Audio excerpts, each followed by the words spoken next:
Jalpally municipality के area Khuba colony में BRS party national spokesperson P Karthik Reddy की क़ियादत में Jalpally municipality contested councillor Syed Badar और BRS party youth president Syed Hussaini की निगरानी में पब्लिक मीटिंग की गई। कार्तिक रेड्डी ने आवाम से मुखातिब होते हुए बताया कि जलपल्ली म्यूनिसिपैलिटी के तमाम वार्ड्स में डेवलपमेंट किया गया है। कार्तिक रेड्डी ने कांग्रेस पार्टी को तनकीद का निशाना बनाते हुए बताया कि जिस तरह बारिश के बाद मेंढक बाहर निकलते हैं, उसी तरह इलेक्शंस के पेश नज़र कांग्रेस के लीडर्स भी बाहर निकलते हैं। जिस तरीके से पिछले 5 साल में जलपल्ली म्यूनिसिपैलिटी में डेवलपमेंट के काम किए गए हैं, वो कभी माजी में नहीं किए गए। जबकि कांग्रेस पार्टी ने 50 साल से ज़ायद हुकूमत की, उस वक्त में माइनॉरिटीज़ के लिए कोई फ़ायदा नहीं किया गया। सीएम केसीआर की हुकूमत में मैडम सबिता रेड्डी की नुमाइंदगी पर शादी मुबारक चेक्स, माइनॉरिटी रेसिडेंशियल स्कूल, बस्ती दवाखाने, आसरा पेंशन के जैसे और कई सारे स्कीम्स दिए। कार्तिक रेड्डी ने जलपल्ली म्यूनिसिपैलिटी की तमाम आवाम से गुजारिश की कि वो 30 नवंबर के दिन बीआरएस पार्टी को उम्मीदवार सबिता इंद्रा रेड्डी मैडम को वोट डालकर भारी अक्सरियत से कामयाब करे। इस मौके पर Jalpally municipality chairman Abdullah Sadi, representative vice chairman Syed Yusuf Patel, BRS president Iqbal bin Khalifa, co-option member Usman Ghalib, ex deputy sarpanch Hamid bhai, councillor Khadir भाई, काउंसलर मोहम्मद शमसुद्दीन, काउंसलर और शेख अफजल, बीआरएस लीडर और दीगर लोग मौजूद थे।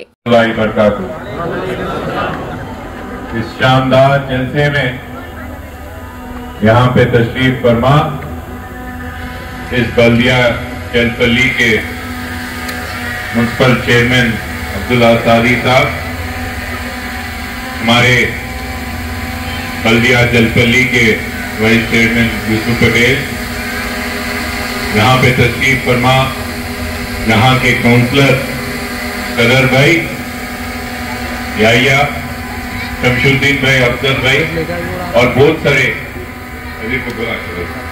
और तमाम हमारे बीआरएस पार्टी और मजलिस मुस्लिमीन के पार्टी के यहाँ के लीडर, सदर और खासकर बड़ी मोताब से इस खुबा कॉलोनी के हमारे खातून माँ और बहन, इससे बड़े मोताब से आप यहाँ पे पेश आए कि हमको थोड़ी देर खड़ा ही थी स्टेज पे, चेहरा भी नहीं थे, पूरे चेयर पूरे आप ही बैठ गए, हमको 10 मिनट यहाँ पे ठहरना ही पड़ा।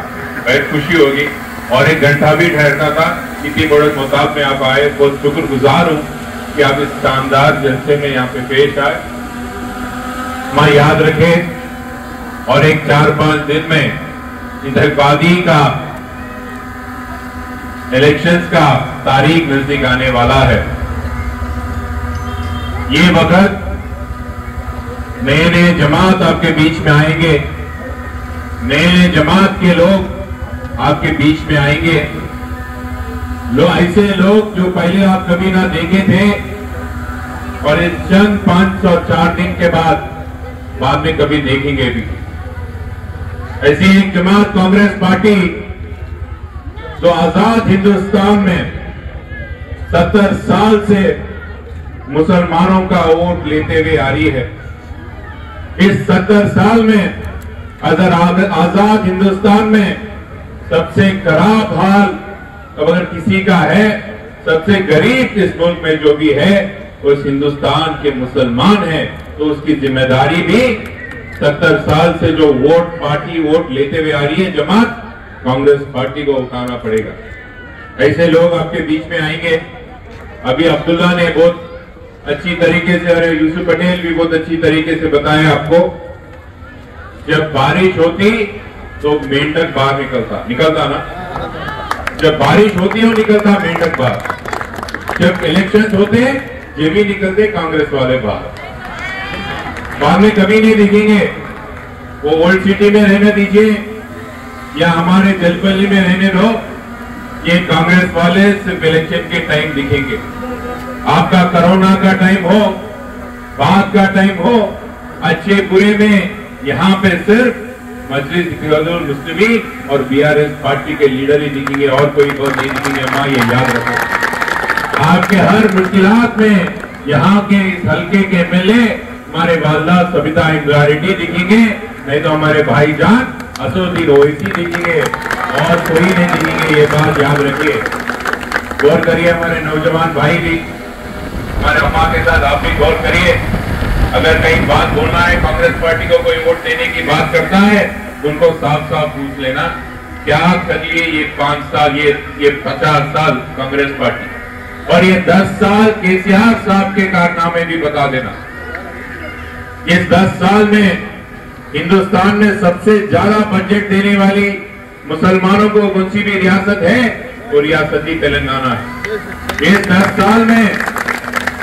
साल में हिंदुस्तान में सबसे ज्यादा मुसलमान बच्चों को तालीम देने वाली कौन सी भी जमात है और कौन सी भी रियासत है, वो केसीआर साहब की बीआरएस पार्टी और तेलंगाना रियासत।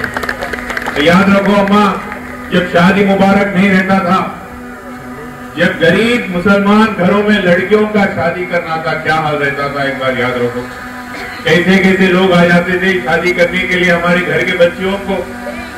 याद रखो, ऐसे दिन भी थे, पूरे दिन जो 10,000, 15,000, 20,000 के लिए लड़कियों का शादी करा देना पड़ता था। थोड़े बड़े लोगों को याद रहना चाहिए ये बात। आज तेलंगाना में वो हाल नहीं रहा।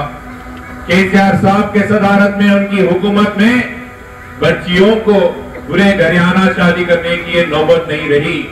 आज शादी मुबारक के जरिए इज्जत से हमारे लड़कियों को शादी कराई, वो ही हमारी रियासत ही तेलंगाना है। और एक बात बताता हूं, बहुत सारे कांग्रेस पार्टी के रियासत है जो खुद अपने आप को मुसलमानों का हमदर्द समझ बोलते हैं या उनकी मोहब्बत में रहने वाले बोलते हैं कांग्रेस पार्टी। कौन सी भी रियासत में कांग्रेस पार्टी की, गौर करो, कौन सी भी रियासत के कांग्रेस पार्टी की जो हुकूमत में है, कहा वहां पे मस्जिदों को, मौजूम को, उलेमा को तनखे मिलते क्या? एक बार पूछिए, पूछता हूं कांग्रेस पार्टी कहीं नहीं देते हैं, सिर्फ यहाँ रियासत ही तेलंगाना के देते, कहीं नहीं देते। ये बात पूरे गौर रखो। अम्मा अभी बताए, केसीआर साहब तेलंगाना के मुसलमानों का हमदर्द है। आपकी वोट से मोहब्बत नहीं करते हैं, पर आपसे मोहब्बत करती है। बाकी कांग्रेस पार्टी, वो तो सिर्फ मुसलमानों की वोट पे ही मोहब्बत है उनकी। आज राहुल गांधी आए, 6 गारंटी बोले, उसमें एक भी गारंटी मुसलमानों की और नहीं दिए।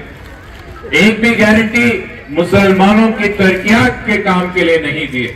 बल्कि आज केसीआर साहब 1000 रुपए, जो 1200 रुपए का सिलेंडर है, 400 रुपए में देने का जुबान दी, उसमें वादा के बयान किए। अगर गरीब घर में कोई हमारे खातून अम्मा या बहन है, हर घर में, याद रखो अम्मा, केसीआर साहब ने बोला हर घर में, गरीब घराना में हमारी अम्मा के नाम पे 3000 रुपए दिए जाएंगे। 3000 रुपए। अगर यहाँ पे कोई वजीफे लेने वाले हैं जो 2000 का है, वो 5000 करने वाले। क्यों भरोसा करना केसीआर साहब पे?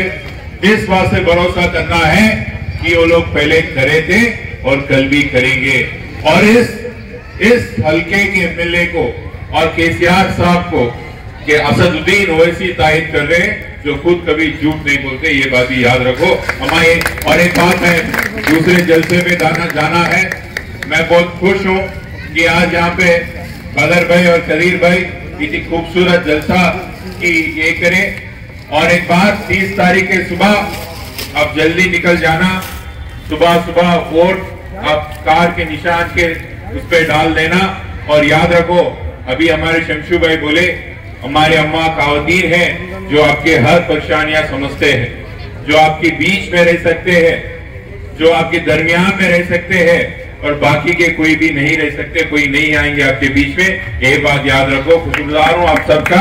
अब और एक बार खुदा हाफिज़। Thank you. अस्सलाम वालेकुम रहमतुल्लाहि व बरकातहू। और सबसे पहले हमारे अली जनाब कार्तिक रेड्डी साहब और हमारे चेयरमैन अब्दुल्ला सादी साहब और काउंसलर्स, हमारे यूथ लीडर्स, तमाम कार्यकर्ता, मैं तमाम लोगों का तहे दिल से शुक्रिया अदा करता हूँ। आप लोग देखिए 2018 में क्या हालात थे एरिया के, जलपल्ली म्युनिसिपल के, आज क्या हालात है। 2018 में हर गली में ड्रेनेज बहती थी, पानी के लिए बड़े बड़े धरने दिए जाते थे, लाइट नहीं थी बस्तियों में। कार्तिक रेड्डी साहब और हमारे वाइस चेयरमैन, हमारे दोस्त अहबाब आए हैं इस प्रोग्राम को कामयाब करने के लिए। मैं उन तमाम का भी तहे दिल से शुक्रिया अदा करता हूँ।